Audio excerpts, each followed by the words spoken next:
আসসালামু আলাইকুম প্রিয় দর্শক, স্যামসাং A35 দিয়ে ইউটিউবের জন্য কেমন ভিডিও হয় আজকে আমি এই বিষয়ে একটু ধারণা দেব আপনাদেরকে। আউটডোরে আমার স্যামসাং A35 ফোনটি দিয়ে শ্যুট করছি। আপনারা এই ফোনটির ফ্রন্ট ক্যামেরার ভিডিও সম্পর্কে ধারণা পাবেন। তো এই মুহূর্তে আমি শ্যুট করছি 4K 30 FPS-এ। তবে একটা জিনিস আমি লক্ষ্য করছি যে পিছনে হালকা একটু ব্লার দেখা যাচ্ছে। তো প্রিয় দর্শক, আপনারা যদি প্রথম কোনো চ্যানেল ওপেন করেন যে সেটার জন্য একটা বাজেট ফ্রেন্ডলি মোবাইল সেট দরকার, যেটিতে আপনি 4K শ্যুট করতে পারবেন, আমি মনে করি যে স্যামসাং A35টি দিয়ে আপনি অনায়াসে শ্যুট করতে পারেন। যথেষ্ট ভালো কোয়ালিটির ভিডিও প্রোভাইড করবে ডে লাইটে। তবে লো লাইটে একটু সমস্যা করে, নয়েজ এবং গ্রেইনের দেখা পাওয়া যায় যেহেতু সেন্সর সাইজ অনেকটা ছোট। ফ্রন্ট ক্যামেরার ভিডিওটা ডে লাইটে যথেষ্ট ব্রাইট এবং কালারফুল। আপনারা চাইলে টুকটাক কালার গ্রেডিং যদি জানেন টুকটাক কালার টুইক করতে পারবেন। আর আমি মাইক্রোফোন ব্যবহার করছি উলানজি A30। আপনারা এই স্যামসাং A35-এর সঙ্গে যদি মাইক্রোফোন অ্যাড করেন তাহলে কেমন সাউন্ড পাবেন সেটিরও একটু ধারণা আপনারা পেয়ে গেলেন। এখন আমি ব্যাক ক্যামেরায় সুইচ করব। ব্যাক ক্যামেরায় ডে লাইটে কেমন ফুটেজ হয় সেটি দেখাবো। সুপ্রিয় দর্শক, এখন আপনারা ব্যাক ক্যামেরায় দেখছেন। ব্যাক ক্যামেরায়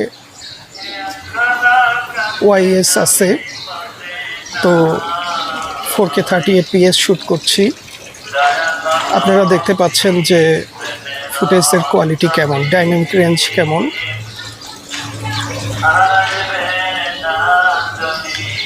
তো আপনাদের যদি এই ফুটেজ দিয়ে মোটামুটি কাজ চালিয়ে নিতে পারেন তাহলে আমি মনে করি যে অ্যাজ এ বিগিনার হিসেবে এই 20,000 টাকা রেঞ্জের ভিতরে এই ফোনটি আপনাদের জন্য যথেষ্ট হবে বলে মনে করি। তো আপনারা দেখতে পারেন যে এই স্যামসাং A35 সেকেন্ড হ্যান্ড মার্কেটে 20,000 টাকার ভিতরে এটি ক্রয় করে আপনারা অনায়াসে একটি ইউটিউব চ্যানেল মেনটেন করতে পারবেন।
তো সুপ্রিয় দর্শক,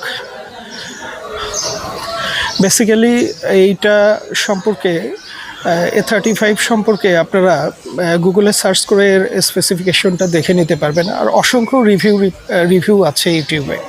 আমি আসলে স্পেসিফিকেশন এবং অন্য কিছু আমি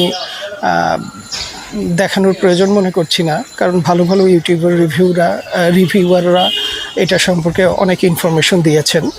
তো আমি শুধু মূলত আপনাদেরকে ভিডিও ফুটেজটা দেখানোর জন্যই আমি এই ভিডিওটি করলাম। আপনারা অ্যাজ এ বিগিনার হিসেবে এই সেটটি নিয়ে ভিডিও করে ইউটিউবে আপলোড করতে পারবেন। ফুটেজ কোয়ালিটি যথেষ্ট স্টেবল থাকে এবং যথেষ্ট ক্লিয়ার থাকে।